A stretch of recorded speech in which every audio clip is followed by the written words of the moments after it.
Hello दोस्तों, मैं हूं वीर और आप देख रहे हैं मैजिशियन ऑफ सीएनसी। अभी हम बात करने वाले हैं यहाँ पे टूल मैनेजर की। टूल मैनेजर, इससे पिछले वीडियो में हमने देखा कि टूल मैनेजर में ये जो सिंबल्स है इनका क्या यूज है। और यहाँ पे अभी हम बात करने वाले हैं राइट क्लिक करके जो सिंबल्स ओपन होते हैं इनके बारे में, इन सभी के बारे में डिटेल में देखते हैं। जैसे कि अभी मैंने राइट क्लिक किया, ठीक है। अभी यहाँ पे अगर मैं राइट क्लिक करता हूँ तो राइट क्लिक करने के बाद यहाँ पे है पहले, सबसे पहले मिल का क्यों आ रहा है पहले ये समझते हैं। क्योंकि मिलिंग का यहाँ पे अगर आप देखोगे तो हमने मिल मशीन ली हुई है, इसीलिए यहाँ पे हम राइट क्लिक करके सिर्फ मिल के टूल पाथ्स आ रहे हैं। यहाँ पे कुछ ऐसे टूल पाथ भी आते हैं जो आपके इस सेक्शन में नहीं होंगे।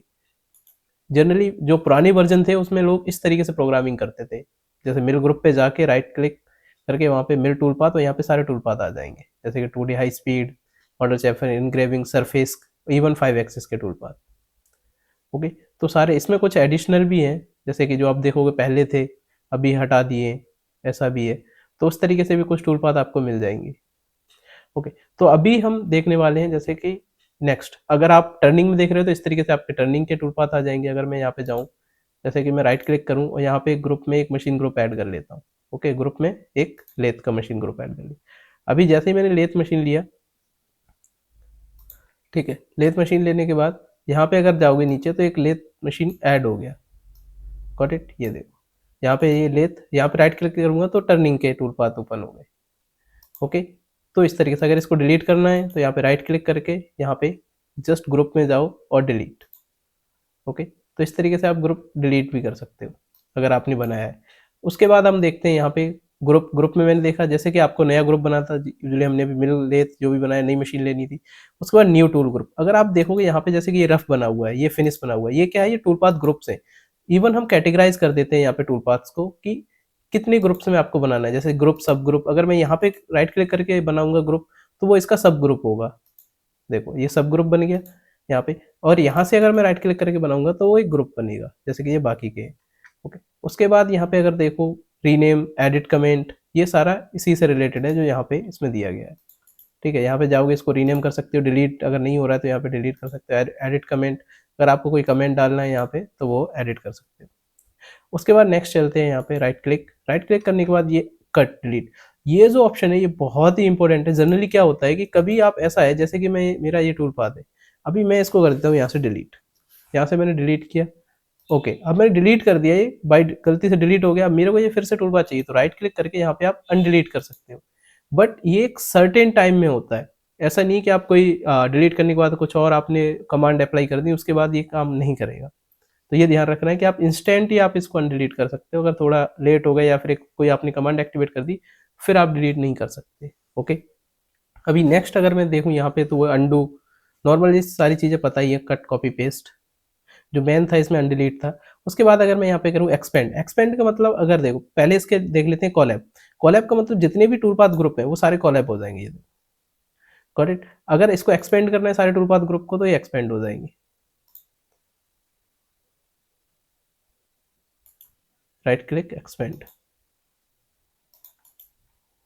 राइट क्लिक एक्सपेंड हो गए। ठीक है, तो ये एक्सपेंड हो गए। वैसे ही टूल पाथ ग्रुप के साथ में यहाँ पे अगर आप ये लेते हो इस तरीके से प्रोग्राम, तो प्रोग्राम को एक्सपेंड करोगे तो प्रोग्राम एक्सपेंड हो जाएंगे सारे। तो जिस पे जो सिलेक्ट करके करोगे वो एक्सपेंड हो जाएगा। गॉट इट, अभी जैसे मेरे को सारे प्रोग्राम कॉलैब करने हैं, जो भी हैं सारे वो कॉलैब हो गए, यानी इनके जो डिटेल्स हैं वो नहीं दिख रही। अभी मैंने फिर राइट क्लिक किया यहाँ पे, देखो अभी राइट क्लिक इंडिविजुअल पे भी कर सकते हो आप, या फिर मल्टीपल सिलेक्शन पे भी कर सकते हो, या फिर आप मशीन ग्रुप पे भी कर सकते हो। बट जब आप राइट क्लिक करोगे तो उनका यूज अलग हो जाएगा। ठीक है, जैसे कहीं पे अगर मैं यहाँ पे बात करूँ तो यहाँ पे आ रहा है जैसे एडिट सेलेक्टेड ऑपरेशन। अगर मैं यहाँ पे बात करूँ यहाँ पे तो देखो ये आ रहा है। अभी इसका मतलब क्या है एडिट सेलेक्टेड ऑपरेशन, जैसे कि हमने यहाँ पे काफी सारे टूल पाथ लिए हुए हैं, ये हमने प्रोग्राम बनाए हुए रफ के अंदर। अगर मैं राइट क्लिक करके यहाँ पे एडिट सिलेक्शन में जाता हूँ, जैसे कि मेरे को क्या है कि मल्टीपल पैरामीटर्स चेंज करते हैं सभी टूल पाथ में, लेकिन मैं वन बाई वन नहीं करना चाहता, सबको एक साथ करना चाहता हूँ, बहुत इंपॉर्टेंट है ये। तो मैंने किया एडिट कॉमन।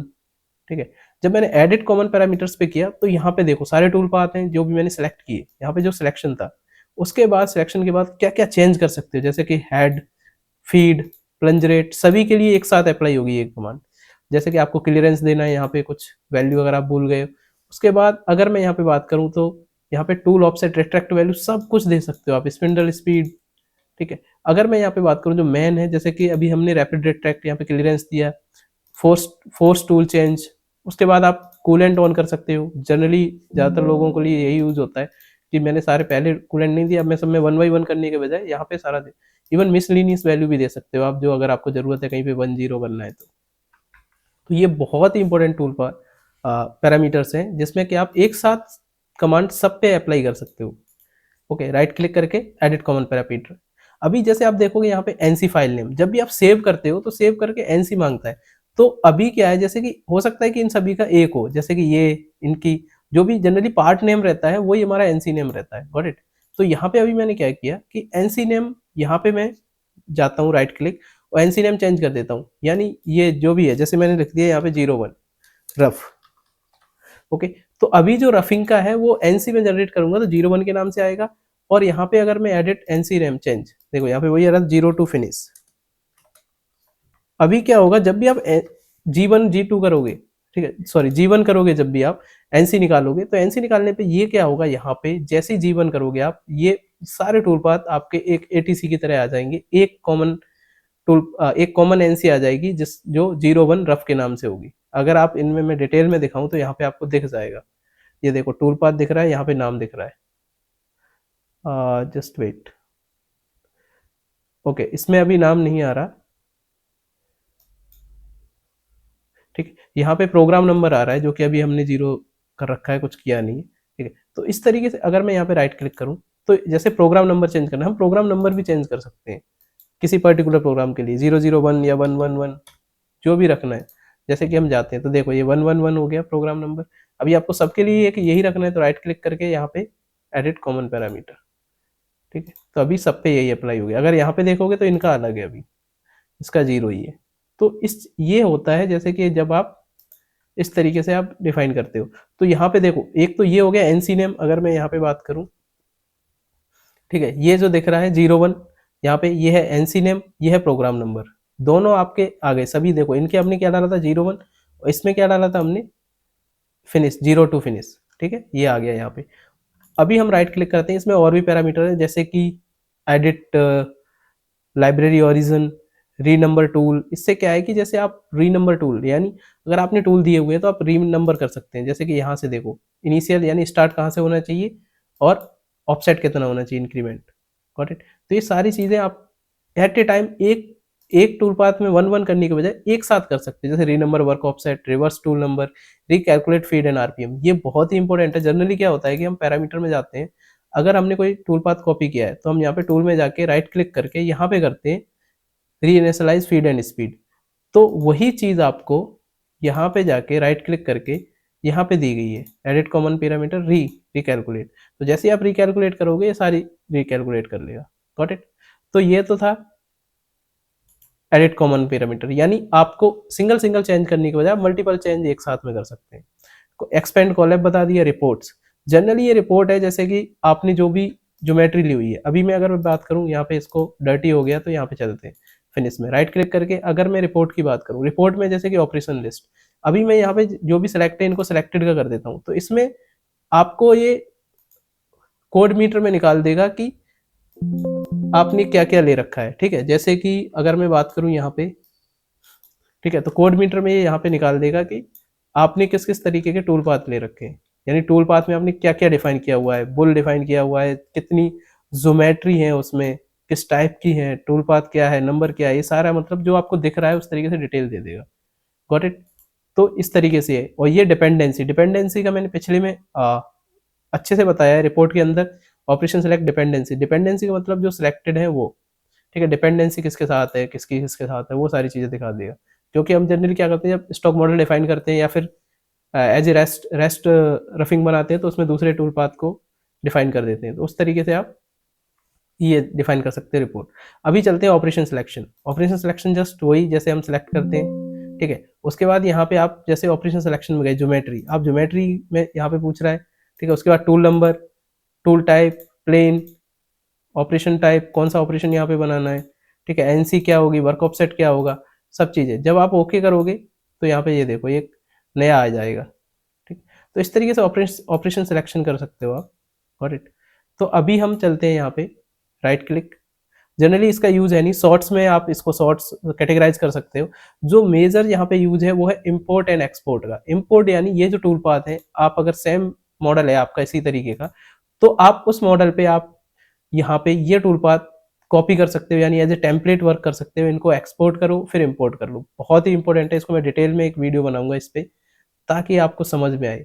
उसके बाद डिस्प्ले ऑप्शन, अभी मैं बात करूं डिस्प्ले ऑप्शन, जैसे कि यहाँ पे हमें क्या क्या दिख रहा है। यहाँ पे हमें दिख रहे हैं पैरामीटर्स, टूल्स, ज्योमेट्री और टूल की काफी सारी चीजें। अगर आप राइट क्लिक करते हो यहाँ पे डिस्प्ले ऑप्शन में जाते हो, तो जो भी यहाँ पे दिख रहा है ना, आप उसको कंट्रोल कर सकते हो। ये देखो, operation type, machine, list number, ये सारी चीजें आप यहाँ से, जैसे कि मैं चाहता हूँ आइकन डिस्क्रिप्शन, यहाँ पे मेरा टूल कितनी देर में रीजनरेट हो रहा है वो मेरे को यहाँ पे देखना है। जैसे ही मैंने क्लिक किया ओके, ठीक है, ये थोड़ा टाइम लेगा क्योंकि मैंने यस कर दिया था, यहाँ पे नो कर देते तो सिर्फ ये इसी के लिए अप्लाई होता। अभी आप देखोगे यहाँ पे, तो यहाँ पे ये दिखा रहा है कि रीजनरेशन टाइम, इसमें 0,000 सेकंड दिखा दिया, यानी इसमें टाइम नहीं लगा। अभी मान लो जैसे कि मैं यहाँ पे कोई भी एक रीजनरेट करता हूँ, सपोज इसी को ले लेते हैं, रीजनरेट करते हैं, इसको रीजनरेट किया ऑप्टीरफ को, तो इसको रीजनरेट करने में कितना टाइम लगेगा वो यहाँ पे डिफाइन कर देगा। यहाँ पे आ जाएगा कि इसको रीजनरेट होने में इतना टाइम लगा, जैसे कि इसको 14 सेकंड लगे, ठीक है, तो ये इस तरीके से दिखा देगा। अभी रीजनरेट हो रहा है तो हो सकता है और भी टाइम यहाँ बढ़ जाए। तो उस ये यहाँ से इस तरीके से डिस्प्ले ऑप्शन, अभी यहाँ पे देखोगे कि आपको, देखो इसमें टोटल 24 सेकंड लगे रीजनरेट होने में, तो ये दिखा दी। अभी देखोगे यहाँ पे जैसे work plane, WCS, T plane सब दिख रहा है। आप चाहते हो कि नहीं ये ना दिखे, तो आप डिस्प्ले ऑप्शन में जाके यहाँ पे आप ऑफ कर सकते हो। जैसे कि आपको WCS नहीं चाहिए, ठीक है, आपको क्या नहीं चाहिए, यहाँ पे प्रोग्राम नंबर नहीं दिखना चाहिए। जैसे कि अभी यहाँ पे देखो ये प्रोग्राम नंबर दिख रहा है, गॉट इट, मैंने कर दिया टिक, नहीं दिखना चाहिए, नो कर दिया, सिर्फ इसी सेशन में देखो यहाँ पे अभी सिर्फ NC नेम आ गया, प्रोग्राम नंबर हट गया। तो इस तरीके से आप कंट्रोल कर सकते हो जो यहाँ पे दिख रहा है उसको लेके, ठीक है। सेटअप सीट बहुत ही इंपॉर्टेंट है। सेटअप सीट के लिए जैसे कि आपको कुछ ये जो टूल पाथ है या जो भी मॉडल बनाया उसके आपको सेटअप सीट चाहिए, तो सेटअप सीट आप निकाल सकते हो यहाँ से, ठीक है। जनरली बाय डिफॉल्ट अगर निकालोगे तो प्रॉपर नहीं निकलेगी, यहाँ पे हम कस्टमाइज भी कर सकते हैं, ठीक है। यहाँ पे कस्टमाइज करने के बाद आप अगर देखोगे यहाँ पे नेम वगैरह डालना है आपको, सारे पैरामीटर, उसके बाद अलग से टैब खुलेगा सेटअप सीट का। वो जो सेटअप सीट है इस तरीके से आप कस्टमाइज कर सकते हो, गॉट इट। तो ये है सेटअप सीट, ठीक है। इस तरीके से जनरली आप बाय डिफॉल्ट लोगे तो इस तरीके से नहीं आएगी, लेकिन हाँ कस्टमाइज कर सकते हैं, इसका भी फीचर है। और ये आपको अगर इस तरह का कोई कस्टमाइजेशन चाहिए तो हम लोग कर देते हैं, ओके। उसके बाद है यहाँ पे टूल लिस्ट, बहुत ही इंपॉर्टेंट है। जैसे कि ये हमने यहाँ पे लिया फिनिश में, हमारे कौन कौन से टूल यूज हो रहे हैं, इसकी प्रॉपर लिस्ट आ जाएगी। ये भी कस्टमाइजेशन होती है, ठीक है। ये सारी कस्टमाइजेशन है, आप चाहो तो कर सकते हो, बहुत ही इंपॉर्टेंट चीज़ है ये। तो उम्मीद है आपको समझ आया होगा। बाकी अगर आपको कोई भी डाउट है, आप कॉल कर सकते हैं या फिर व्हाट्सएप पे कमेंट कर सकते हैं आप। बाकी जुड़े रहिए। Thank you for watching.